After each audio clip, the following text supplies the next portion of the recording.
Hello, everyone, and welcome to this NIE Care Dialogue. I'm Charlene Rajendran, part of the drama team at the National Institute of Education, Nanyang Technological University in Singapore.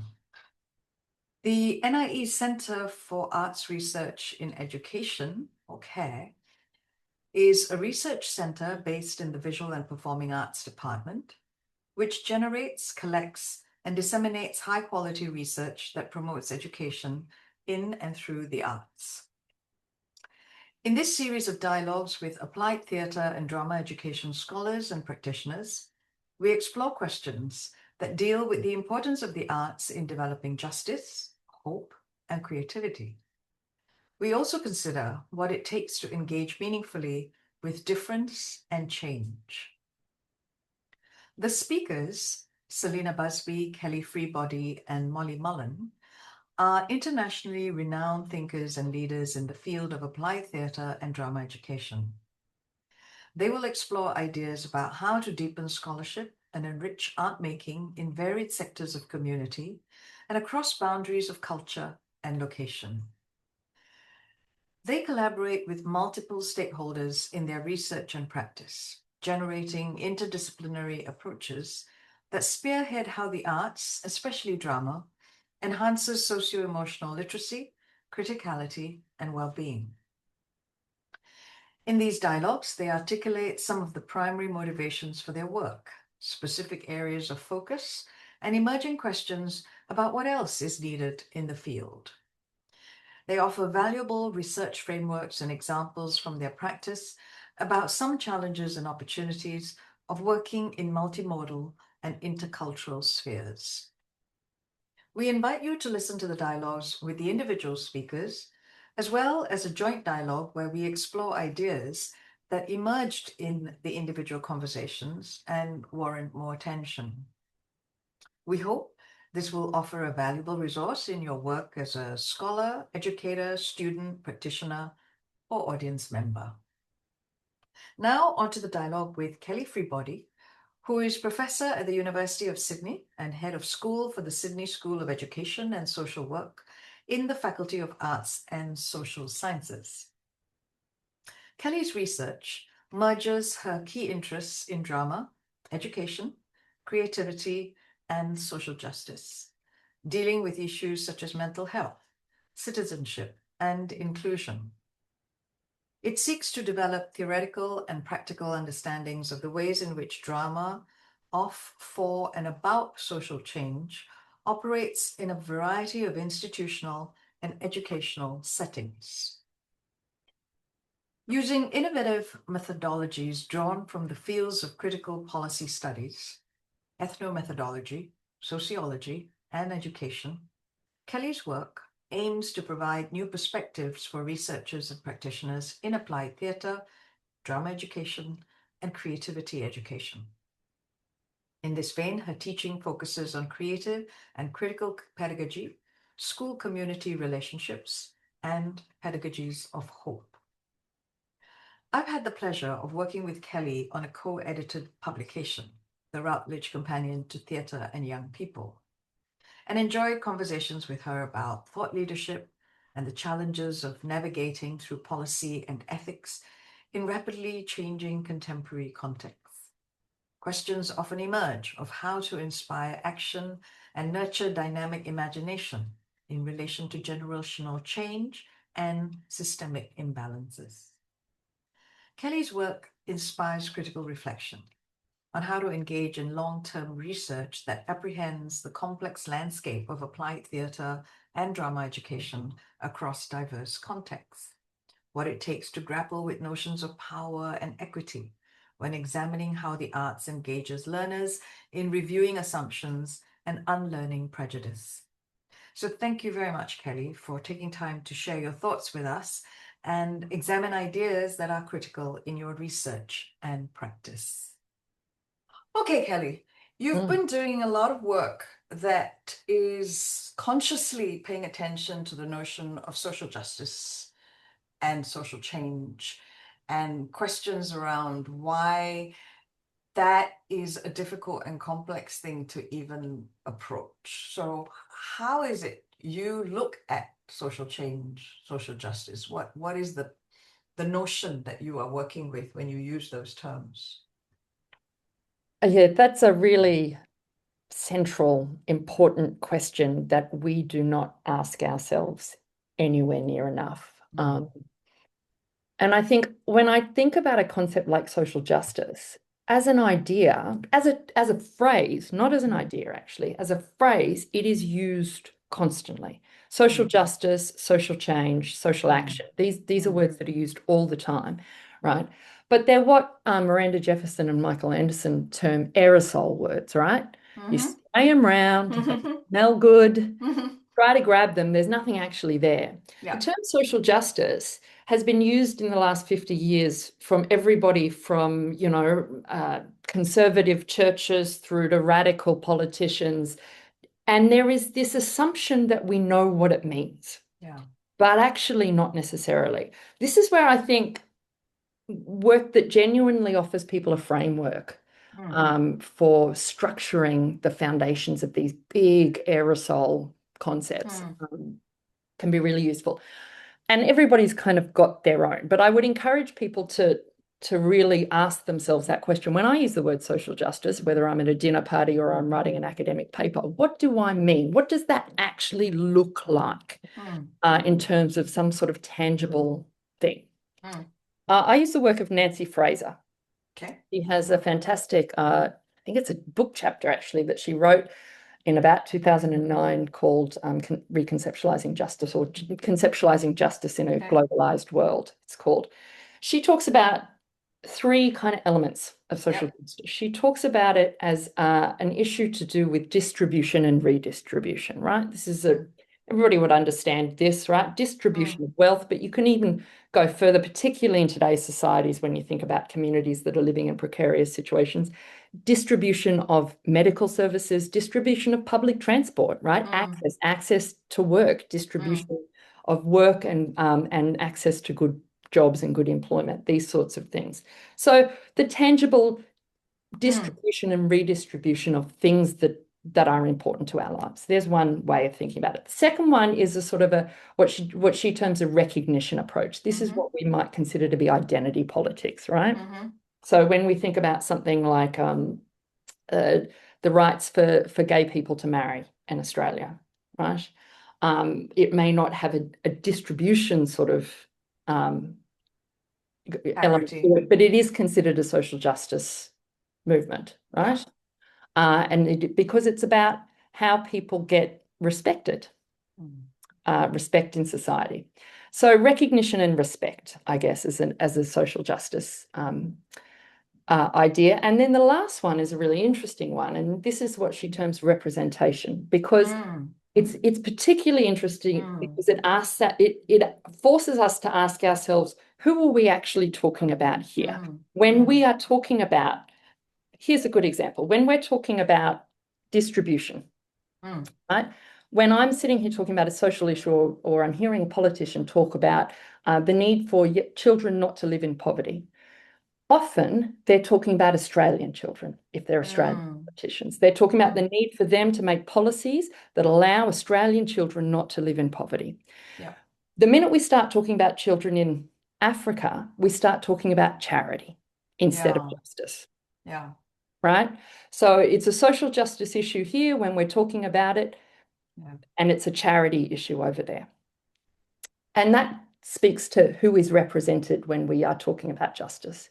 When we are talking about rights, are we talking about rights for everybody, or rights for Australians, or rights for people in my community, or rights for what?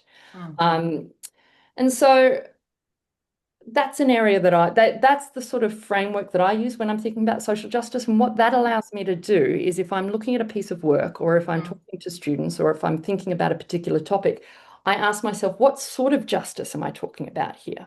What am I talking about? A distribution problem and a redistribution problem? Am I talking about an access problem? Am I talking about an identity problem and a respect and a recognition problem? What am I trying to solve? Because then that will then guide the action that I take. And then I ask myself, who am I ignoring? in this conversation. Mm. Because sometimes you can't not ignore some people in a conversation in order to have the conversation, but acknowledging that is important, I think. Yeah, it's also really interesting because Nancy Fraser talks about justice in that paper, but doesn't necessarily use the word social justice. Okay. So there's a second kind of question that we should maybe not write here, but I think everybody should ask themselves is, what do they mean by social? Social justice. Why social? Yeah. And what does it, what does that tell us about the fact that our lives are lived together? Yeah. The importance of that aspect, which often gets forgotten in conversations, particularly when we're talking about action or outcomes. We forget the togetherness, the social element of it all. Well, let's spend some time with that, because the way in which the drama process works, the applied theatre process works, is highly social in terms of people working together. Yeah. Yeah. And it requires a willingness to work with the notion of social in some way or another, whether that's acknowledged in clear frameworks or vocabularies. But nonetheless, if you're not willing to work with another group of people or a mixed group of people, it's very hard to participate really in this process or to acknowledge the value of the process. So if you link it to the applied theatre drama processes that you are thinking about, how does that social I mean, I think it's, you're right. It's an interesting drama and theatre cannot exist in an individual way, really, because even we think about a monologue, it's predisposed that there is an audience, right? Even when there's not, even when the audience might be imagined or in your head. Yeah. And the minute there's an audience, there's a relationship to the audience that drives decisions that you make on stage. And obviously, applied theatre and drama education, which is a space that I work in, is very much about working together, the space between people, right? And how we understand that. And I think it's more and more, it's an important aspect of our education because it's becoming easier and easier in what is, I think, a very outcomes-driven world for us to focus on the individual so that we can be responsible for our own outcomes.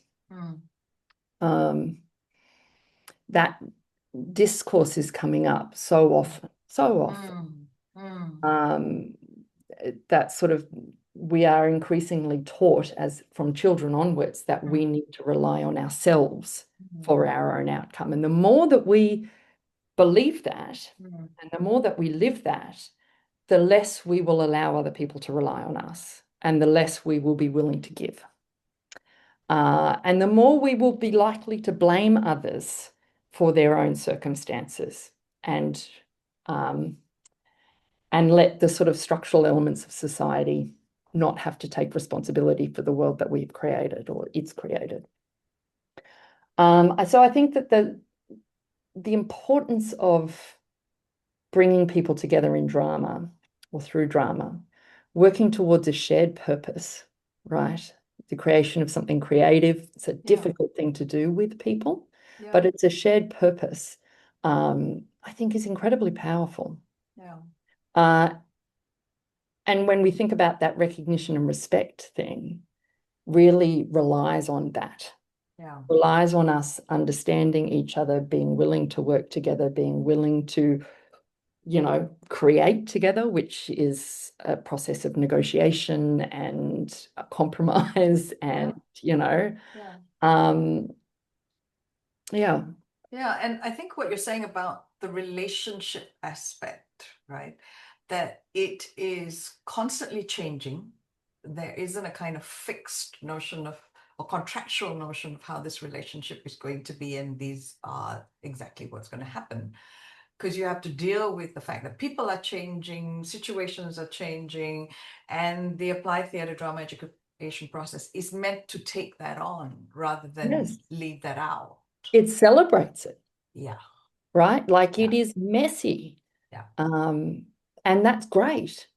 And, and then we learn to figure out how we kind of build stuff together in this messy process where, particularly when you're doing it over a long period of time, when there are days when you're in a good mood and days when you're in a bad mood and days you haven't had enough sleep and days when you're really, really stressed about something else that's going on in your life, and you're all coming together, and then you're not just learning how to make art together, but you're learning how to support each other in those times and those moments. You're learning how to go, oh, Charlene's having a really, really bad day, so I'm going to step in.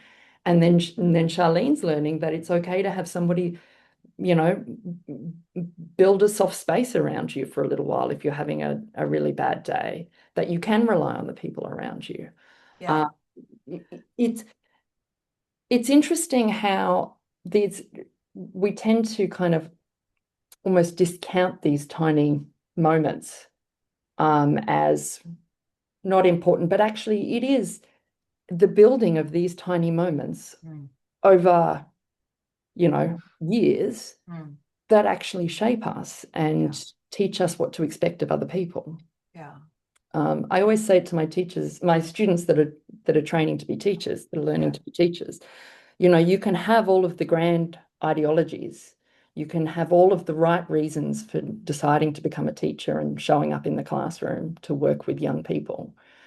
But the young people that you'll work with in your career, they don't experience your teaching as grand ideas. They experience it as tiny moments. It is split-second decisions that you make when you're trying to deal with a behavior incident. It's comments on books. It's how it's what text you decide to introduce things. Millions of tiny moments that actually make up your teaching career. It doesn't matter if they don't kind of fit into a broader if those tiny moments don't actually build to fit into a broader sort of ideology, then it's not really there. And so, in that way, it's the same sort of thing when you're working in drama ed. It's those tiny moments of support, compromise, respectful behavior, accepting ideas, that actually builds the experience and teach us what to expect from each other. I really like this idea of millions of tiny moments, because then it's acknowledging that those very minute moments are pivotal in how someone experiences something, but also how something can move towards a more generative and inclusive space. And it makes me wonder, why is it we are so quick to discount? And what is it about the notion of knowledge building and the notion of learning and the notion of, research as well, that has this sort of heavy duty notion of you've got to have these big, huge comments, and the million little tiny moments are sort of, down there somewhere, really. They are completely codependent, because those big things don't happen without the million little tiny moments. But how to look at those tiny moments is not easy either. No, and it's a good question, because they're not easily quantifiable, nor do we necessarily want them to be, right? Because actually, if we put so much attention and weight into them, they become so high stakes, and then all of a sudden we're living in this situation where every moment is high stakes, and that's not sustainable or healthy either. Michael Balfour wrote that great article in RIDE, the Journal of Applied Theatre and Performance, where he talked about a theatre of little changes, right?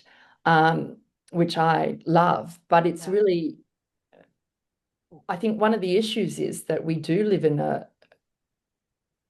a current time where grand ideas are given, people strive for the grand, for the big and the important.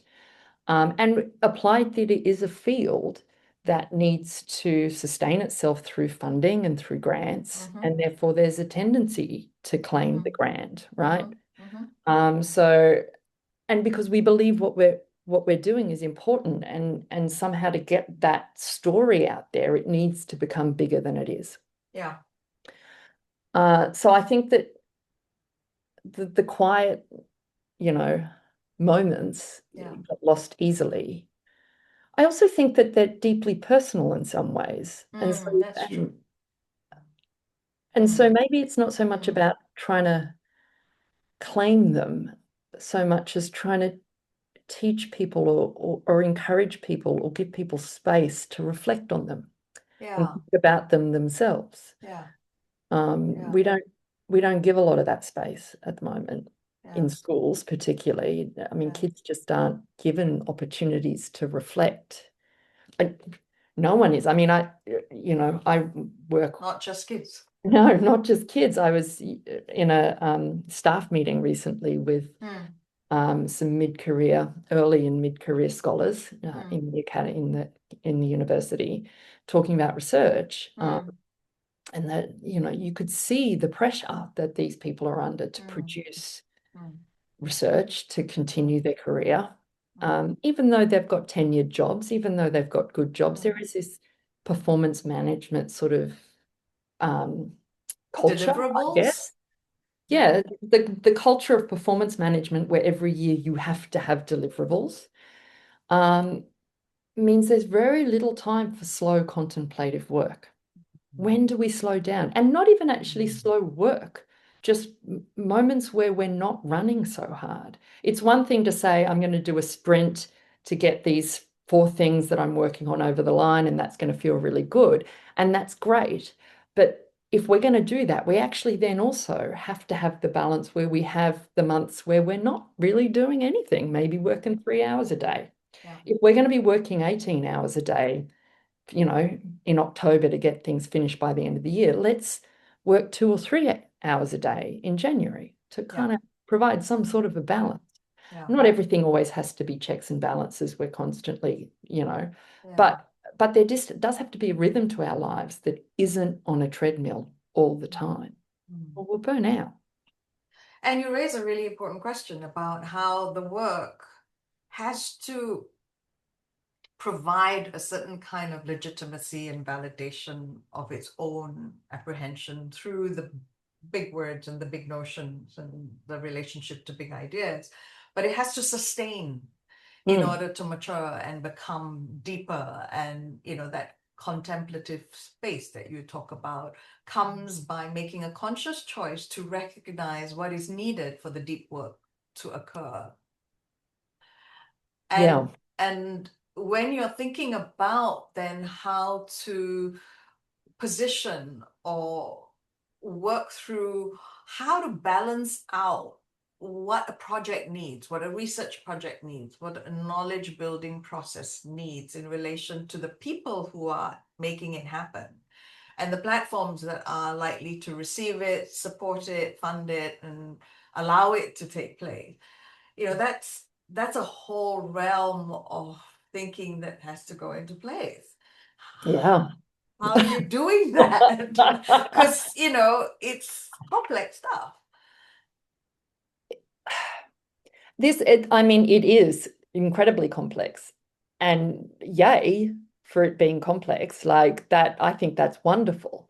Thank goodness it's complex, right? What a joy and a privilege to be able to work in a field that I not only love, but allows me to play in complexity.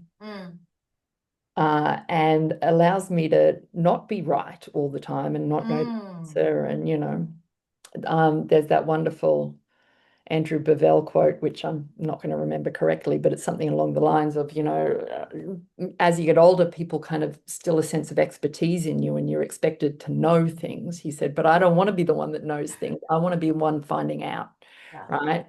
It's that great sense of what it is to be an artist or a researcher or an artist and a researcher. I think as a field of research and practice, we're really lucky in applied theatre and drama education because we honour the practice, which allows us to take that praxis lens. It allows us to do work with people while at the same time doing that sort of kind of intellectual, critical question of the work and the process and why it exists. I think one of the most important things that we can do as a field is have real diversity in the way we research ourselves.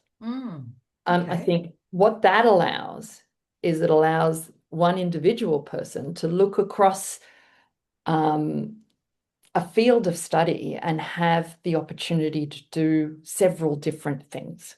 So I can do research that, you know, allows me to build a play and have arts-based research where I'm doing research-based theatre and producing artistic work as part of my research process. Or I could do research that does deep historical analysis of texts. Or I could do research that looks at a bounded case where I'm wondering about this group of people in this place and how we're going to teach or do this, you know, and I could, or anything in between, right? That sort of diversity allows us to build new bridges between ideas and thoughts and practices and methodologies to ask different questions of our field and to understand it more deeply. It also attracts a more diverse group of people into the work to ask it different kinds of questions, because if we're all too similar and we're all asking the same questions, all of a sudden then we become very unwilling to be confronted with new ideas. And we should allow people from other methodologies, other disciplines, other histories to come in and ask questions of our work. It should be robust enough that we can do that. So in terms of what does that mean for my research then, I think that goes back to the question about the social and the relational, right? The other thing that allows us to do is to build connections with people who know different things from us. You know, it's interesting when we look at the history of the research field, a lot of it, we spent many kind of decades really doing research that advocated for our work and its existence because we were a new field. And we still see a lot of it, you know, a lot of research work that really was just there to prove what we already knew through our practice. And we kind of have seen that be done now, which is really great. And we've matured into a different kind of field. I think that for me, what's really exciting at the moment is the opportunity to kind of take stock and map where we are. Because like you and I and Selina edited the Routledge Companion Theatre and Young People, where we sought kind of a wide range of chapters and perspectives on the work across, you know, several continents. It was a deeply international kind of group of scholars that came together in those 50 chapters or whatever they were. But a lot of it was kind of case studies of people's practice in a place, right? And I found that really fascinating. So I'm reading about, you know, kids in New York that are doing this kind of work, and I'm reading about kids in rural Thailand that are doing this kind of work. But a lot of it was this sort of, here's the work that I'm doing presented here. Because so much applied theatre work is happening all around the world, I don't believe we've mapped it well. I don't believe we've actually gone, what kinds of work is happening? Why? What's being funded for what purpose? Do we actually have a sense of what our field is and what the core ideas that drive us are? Are we actually a field? Do we have common ideas? Or are we a field of research, or are we a field of practice? I mean, there's some really interesting sort of questions that I have about where are the gaps in what we know about what we do? What questions have we just forgotten to ask, right? This sort of thing. And until we get, I think, a clear mapping, and I think that there are people that are doing it. And I mean, you know, there's been some really fantastic work that's come out of Hungary, for example, that it's kind of gone, all right, well, we can't do it around the world, but we can map it for Hungary. And this is what we've found out. I mean, there's some really interesting work out there. And I think I'd love to see a continuation of that work. Yeah, I think that's a fascinating way to think about not just the gaps, but also the kinds of technologies that are available now to do some of that mapping. Yes. Which is a moment in time that has never been here before. Absolutely. Right. From translation to literally access to whatever, there's all that possibility. And then the kinds of questions that are emerging in each space that are going to be quite different about what does it even mean, to use your phrase, to honor the practice? Yes. Well,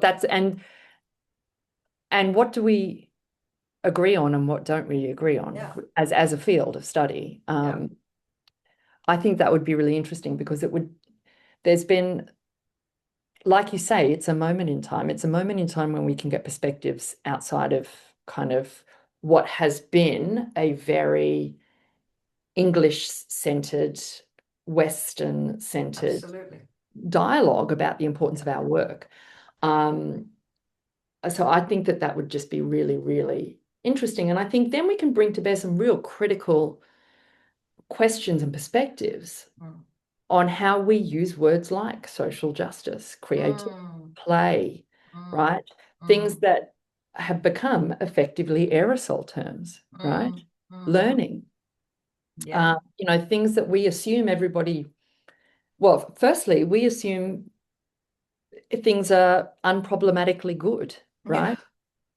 Creativity is not unproblematically good. And there's this assumption that we want more creativity, and actually creativity is morally neutral, right? It can be used for good and for bad. Agency, the same, right? We talk a lot about gifting our participants agency, but as Danny Snyder-Young reminds us, popular ideas aren't necessarily progressive, and a lot of time when given agency, people will choose to entrench the status quo, right? And that's their choice. That's the agency, So we talk as if, it's a very interesting thing that all humans do probably, is that we take these ideas. The big assumption behind using a term like social change is that things should change, that change is good. Exactly. I mean, and there's never a question of, well, what are we changing from and what are we changing to? Who's deciding? How is it being decided?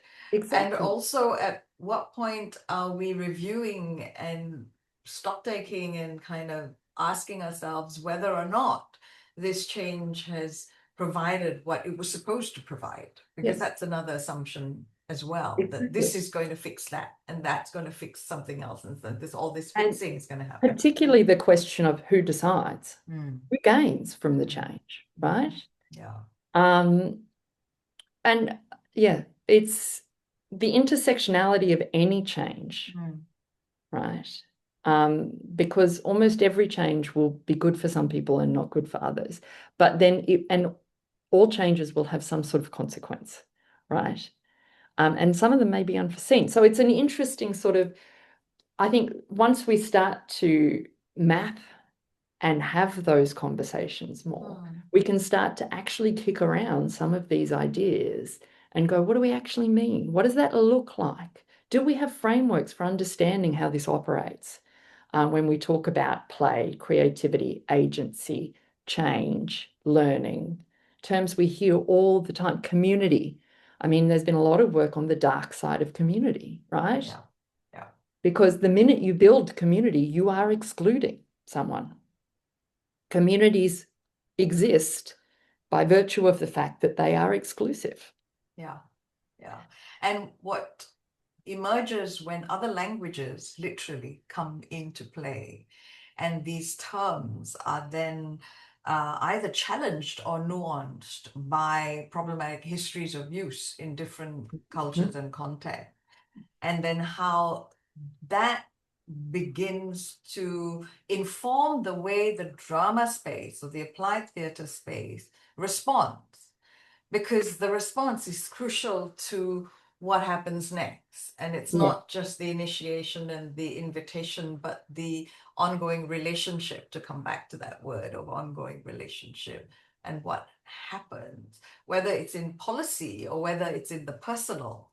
It's the ongoing relationships that become crucial to what the micro and the macro are doing. Yes. I mean, it speaks to that idea that, at the core, things exist because of people and relationships, right? Yeah. Like, you and I have discussed this before. Institutions Yeah. don't exist. People, institutions can't feel loyalty. They can't, it's people within institutions and the relationships between those people that build those things into existence and are how things are experienced, right? Yeah. School is experienced by young people as a series of relationships with teachers, with other students, potentially with bodies of knowledge, right? With other staff. It's just, so the relational aspect is so important.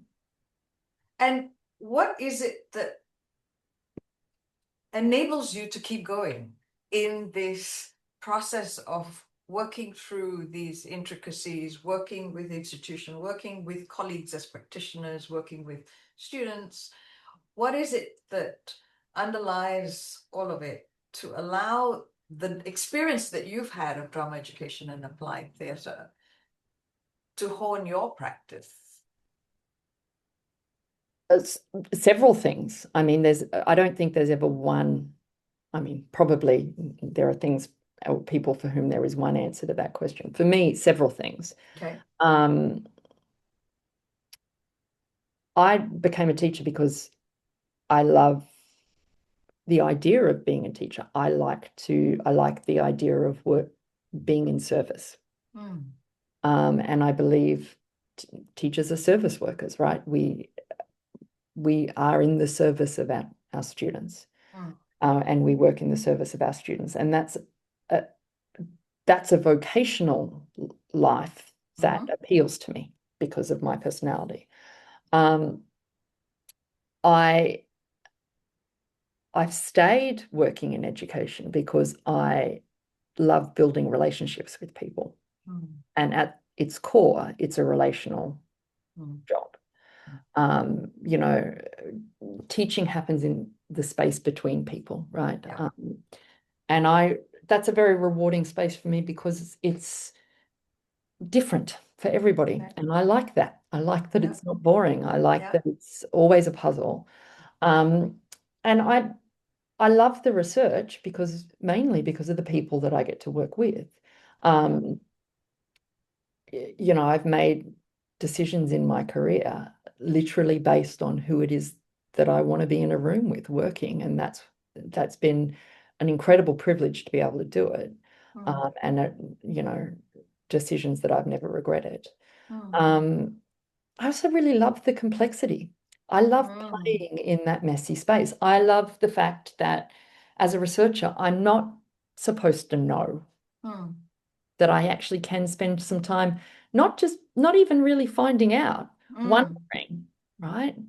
Wondering. We so rarely get the chance to just wonder about things. And then take time to try and not to try and find out, to try and develop a hypothesis that works for me, to test it around, to kick it around with friends, to take it into spaces and see if it works there the same way that it works over there. I mean, it's that sense of curiosity about something that I love. And applied theatre's great to do that sort of work with because it's got so many different elements to it. It's got an aesthetic and a performative element, right? It's got an embodied element where I get to be in space with people and use my body in interesting ways.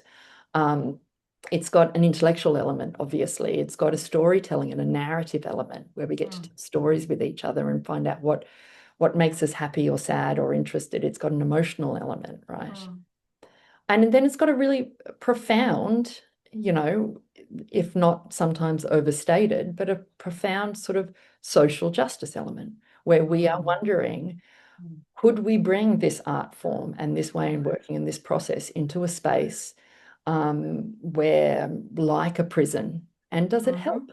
Can we take this to a child who is in hospital and scared of surgery and use the art that we have to make them feel less stressed or to teach them about the things that they need to know? Can we use this work with,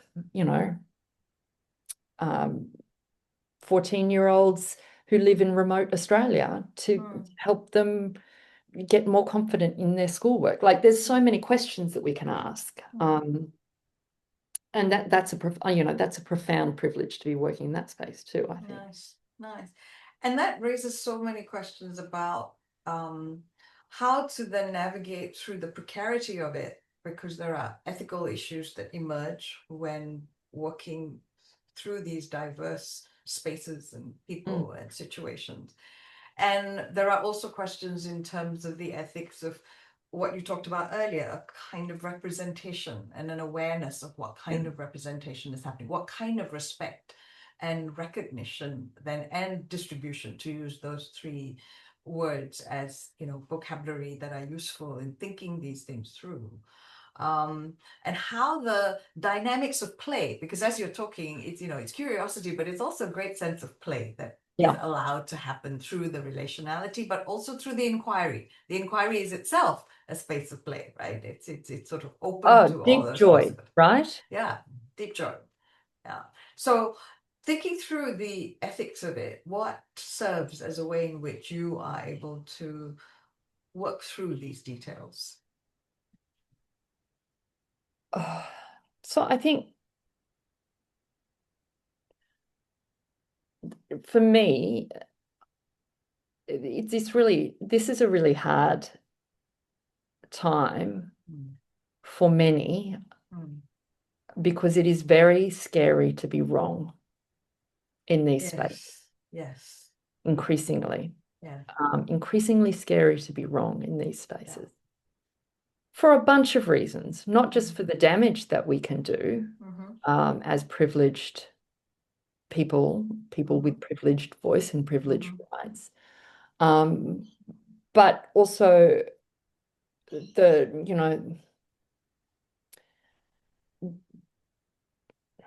what am I trying to say? That there's an unwillingness that institutions and people in institutions have to allow for mistakes, which is understandable but difficult as well. So when we talk about things like cancel culture, I think part of that is around this idea of there is a real unwillingness for us to allow mistakes to go by, which I believe is probably an extreme reaction, but in an area where for too long people haven't been called out for their mistakes when they should have been, right? So there's probably a time of correction happening here. But that said, I think for me, listening is a key part of this. As there needs to be enough flexibility in the way that we think, that we allow ourselves, when we listen and hear things which may be at odds with what we understand, we have a process, not just the space to listen, but then we actually have a process of reflecting on that and a way of allowing it to change our action. Okay. That's a learned skill that I think is really hard. And I actually think probably the more senior we get, the less we have to practice that and the harder it is to keep hold of it. Because, as somebody who is now a head of school and a professor and fewer people are willing to express the discontent. But I think active listening and then having a way of almost a responsibility, if you've heard something that jars with what you believe is true, you have a responsibility to interrogate it and to see if it should be informing your actions. Should you change? We forget to ask ourselves this question all the time. We're so scared of being wrong that we forget that actually sometimes we should change. We should change our mind. We should change our views. We should change the way that we're engaging in this particular space rather than get defensive, rather than try to kind of justify why we're holding space the way we are. Change the way we're holding space if that's what we've heard. I think that respect is huge and increasingly important.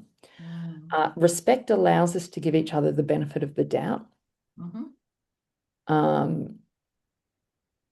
which stops us from shutting down and becoming defensive. It allows me to believe what you're saying when you're saying something that might be jarring to me. At least believe it enough that I'll give it the weight and the time to reflect on it. But then the other thing is just that the high stakes nature of all of the outcomes that are needed from projects now mean that we have very little space to reflect. It goes back to that question of how do we slow down? Yeah. And how do we slow down in ways that allow us to refresh, recoup, and replenish in order to then feel that there's a hopeful return to something that we strongly believe in and want to offer some kind of option without knowing exactly what it's going to do, but nonetheless believing that it's worth doing. Right? Yes. And I mean, that is an interesting thing. When do we get to do work that we don't know if it's going to work? When do we get to do that? Because kids in schools can't do it anymore. Everything is high stakes, right? How often do kids actually get to really invest time in something that they have no idea what the outcome's going to be? Yeah. I mean, it's a shame. I do think that that we lose a lot by losing that. Yeah, I think that what you're saying also about listening and active listening in order to map what it is that's emerging and therefore what that demands as a response to open up further rather than decide, okay, this is how we will conclude it and seal it off and it's all very neat, right? Yeah. But really very often what is emerging is requesting space for more things to happen, like a story. A story is not a sealed thing. A good story is always open and continuing to open. And when the stories emerge through the drama work in a applied theatre context or in a classroom context where the drama is being taught as an art form, nonetheless, the story serves to provide that container space in which all these different things can emerge. And there are no neat solutions, even though there are responses that are required in order for it to reach and resonate, right? Yeah. We do tend to kind of, how is it that we can maintain some sort of comfort in an unfinished space? Nice question. Yeah. And it's so important that our spaces are unfinished, right? Because if something's unfinished, then it can change. Once something's complete, it's done. It exists as a thing, as an entity that is complete and therefore not changing.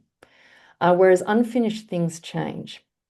And if we aren't comfortable in an unfinished space, then we're actually constantly trying to close things off and trying to finish things. So true. Then we lose the hopefulness because we can never make change, right? This is Freya's point about hope allows you to see the world as unfinished. And if the world is unfinished, then society is a challenge rather than a hopeless limitation, right? And we can change things that we don't like, that need changing. If we stay in the frame, if we stay, actively in that unfinished space. Yeah. But that's hard. That's hard because we don't get a lot of time to practice it. And like anything, it takes practice, right? We learn how to do these things. These are all learned behaviors.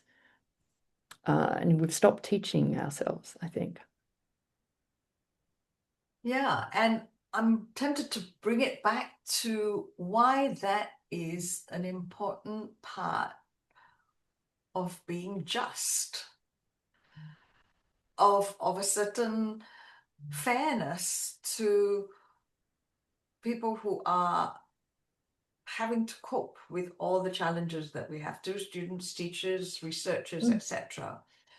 Why is this part of a just way of engaging and being, and recognizing that it's not just about it being nice to have and pleasant to have and a privilege and a luxury in one sense, but also if we are thinking about education in the deeper sense, then this is actually crucial.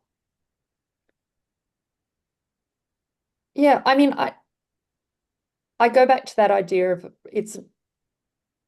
it certainly has the potential to be a space of justice, I guess, in the sense of it allows us to, but it isn't necessarily in and of itself, right? Yeah. I think one of the things that it does is that if we have time to reflect, and if we have time to listen and a willingness to listen, and if we've taught ourselves how to then take what we're hearing and allow it to change us in some way, then we are more likely to disagree well. Okay. We are more likely to negotiate.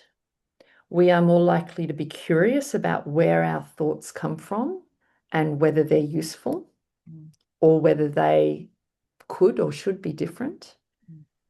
We are more likely to hear other people's stories with interest rather than judgment. We are more likely to give the benefit of the doubt. We are more likely to create soft spaces for people that are having bad days, weeks, months, years. We are more likely to help each other. And we're more likely to have good relationships. I believe, this is my belief. I've not researched this. I don't know if it's true, but that is my instinct in this as a teacher who, as a drama teacher and an applied theatre scholar who watches people, particularly teenagers, which is sort of the area that the age group that I work with the most, who watches teenagers at this very difficult time in their lives, build relationships with each other and watch what happens when we give them space to do it in ways that meet their own needs rather than telling them how it's supposed to be done, and allow them to be playful with art and creativity and representation and all of these things that drama allows you to do. Watching that over the last 20 years, that is my belief. Okay. And I like that you're bringing it back to what's happening in the lives of people who participate, in the teenagers, in the work of prisons, in, a community of elderly, let's say, where in the million little moments that you talked about earlier, there are things that are inexplicable that we can't always quantify and say this is exactly what it is. But there are also clear indications of how it links to the noble values and truths and aspirations that we want to strive for. And I think for me, that is a way to engage with justice, not in the High Court, obviously, but really the spaces where uncertainty prevails and one asks the question, why is this happening? Yeah. I mean, fundamentally, that's what we're trying to work through. Why is this happening? And why is this not happening, as the case may be? And then how to enact and embody something that is going to allow for a hopeful alternative. Yeah. And that embodiment is so important too, because people learn through their bodies, they experience through their bodies. And giving them space to do that about things that matter to them or things that matter to the world can, I believe, bring about change. Now, it might be little change, right? But to me, that doesn't make it not profound. Yeah. Yeah. Mm. Yeah. Yeah. Yeah. What would you say to a young researcher who's just beginning to explore this terrain in applied theatre and drama education and this realm? Well, first I'd say welcome and congratulations on how exciting to have them there and to be working with such a great group of people, which we do around the world. The applied theatre community is, I think, a really special community.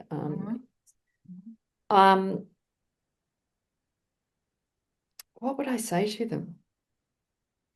I would say that, or I would say for any early career researcher, think about a program of work. This is sort of, I guess, very practical advice, but this is, I think, really important. It probably exists outside of the realm of research too, but there's, rather than thinking project to project to project to project, I'm going to get paid to do that, and I'll go and get paid to do this, and I'm going to tick this off my list, and I'm going to get 3 articles up on this because I've got to write. I've got to think about a program of work that has diverse activities with groups of people, some individual, some with groups of people, some with big groups, some with small groups, that revolves around a handful of questions that are important to you. Everybody walks through the door for a different reason, right? Is it about aesthetics and art? Is it about togetherness and social justice? Is it about, learning and how young people learn and different ways of engaging in learning? What is it about, right? And center a program of work around that can have small activity, big activity, things that you're working towards, which may happen in 10 years, things that you can really knock off a list sometime in the next couple of months, and bring people into that space to work with you on it. Nice. And I think that will help you maintain a kind of a coherent reminder of what it is that you care about and what it is that you want to know. It will allow you to work with people that have similar questions to you. Work with people that have similar questions to you, but different perspectives or different histories or different cultures that will come at it really differently from you. And it will sustain you, right? It will keep you fed. In an intellectual and emotional way. Keep you grounded in that question. That would be my suggestion. I love it. Yeah. I think the more diversity we bring into our lives, either through people or through our practices and the way we do things, the more we become flexible in our brains, in our ability to go, there are multiple ways of doing everything. There are multiple ways of knowing everything. If you have one research question, there are 17 different methodologies that will actually answer it in a slightly different way for you, right? And so that diversity, I think, it allows us to know things more fully. Yeah. Yeah, I like what you're saying about the multiple ways of knowing, multiple ways of doing things, and then the multiple ways in which we are able to take it on, let it be, come back to it at a later time, seeing a sense of time that's not just limited, but really ongoing. Yes, Yeah. right? Yeah. Because then we become less linear in the way that we do everything. We tell a multifaceted story about what we think is important. That I mean, it's just, and again, if you have a program, you're living in an unfinished space. Yeah, back to that notion of Because it's project not closed finish. door. Yeah. Yeah. Yeah. Yeah. But Thank it's you. interesting. Clifford Geertz wrote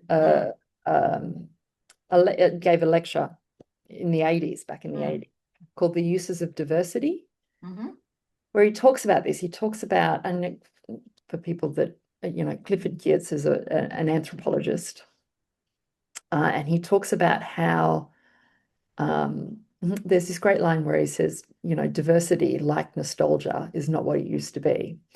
And he says, as an anthropologist in his career, and he was quite elderly when he did this, he saw diversity because, the world is so much less diverse in lots of ways now.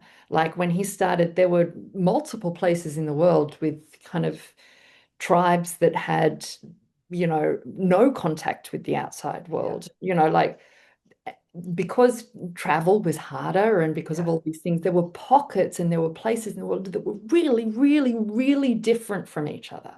Places in the world were so different from each other in a way that they're just not now. So true. We are infinitely less diverse. We are so much more globalized in the way that we understand kind of culture, I guess, in society and the way that we live. And he said, and yet people's everyday existence is so much more diverse than it's ever been. So we're in this really fascinating time where globally we are less diverse, but individually our communities and our societies are so much more diverse in terms of what we eat, in terms of what languages we hear, in terms of, the kind of the extent to which we get to interact with people from different religions, from different backgrounds, all sorts of things. And he said, this is the great challenge, because living in a landscape is easy. Living in a collage is hard. Oh, nice. Yeah. And he says, so learning how to live in a collage is going to be when really, unless you because when you step back from a collage, you can see it. But actually, when you're in it, it's much, much more difficult. He said it's going to be one of the great challenges of this next generation. And I think we see that now. Certainly somebody raising children, I look at just the complexity with which they have to interact with information on a daily basis. Yeah. Yeah. And then the adaptability, the flexibility, the porosity that are required just to allow it not to feel so threatening or imposing or harsh, but really also then how to be discerning about what you take on and where you draw a line, and all those things come into play. And it's so difficult because, again, all of these things are learned skills, right? Yeah. And we're given fewer and fewer opportunities to practice them because we are being, kids these days are pushed into this achievement culture, and they're taught that if they're not achieving, they will end up precarious, right? There's a real vulnerability there. So, I mean, how do we get that flexibility to be able to engage in when, my 13-year-old will most likely have 6 different jobs or careers in their life.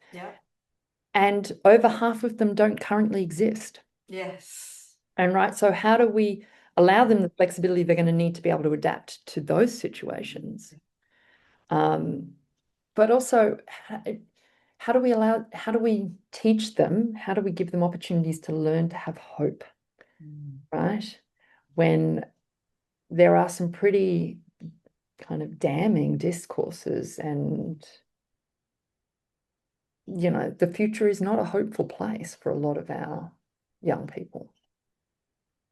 And yet there is work that is emerging by young people that is really asking some of these deep questions in very hopeful ways, because they have grown up within this environment, and therefore their facility is formed very much by a capacity, whether they're digital natives or just the way in which they navigate perspectives of the world. And I think they provide another lens through their experience of what they're going through to say, yeah, here's where we can embark on something. And Really so fun. how do we help them facilitate that? Yeah, that I think Right. is really important. How do we help them facilitate that and support it in ways that are also questioning and not just passive? Yep. Part of the ongoing active listening, I think.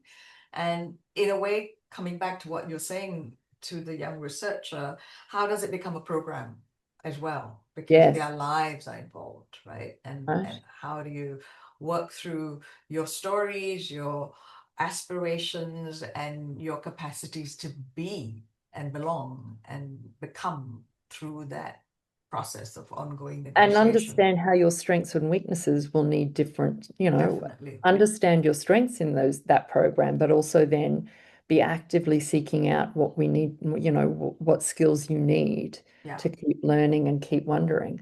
I mean, I think the other question is, once we've gone active listening, how do we actively listen to what young people are telling us when we're, once we've listened, once we've given them those spaces and facilitated that, how do we allow that to have weight? How do we allow that to then inform and influence, right? What happens next? How do we continue the work? Kelly, I have enjoyed this conversation. We could continue as we usually do. We have proven on. That over many years. We could. And thankfully, we will come back to a conversation with Selina and Molly as well. Yes. And sort of pick up on some of these things that we can then share perspectives on together. And I really look forward to that when we get a chance to kind of listen to each other and then hear what's emerging, because you've all worked together as well. We've all worked in different capacities and heard each other.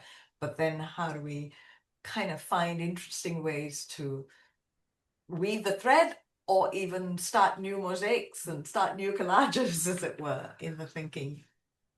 But for now, thank you so much. Thanks, Charlene. Once again, thank you, Kelly, for engaging with the complex questions around social justice and the arts as a process that improves our capacity to disagree better. I think we would do well to look carefully at the words we use, especially those aerosol words, and ask ourselves what it takes to hope with insight. Thank you all for listening. You are invited to also listen to the dialogues with Selina Busby and Molly Mullen, and a joint dialogue where we come together to explore ideas in a group. These are all available on the NIE Care website.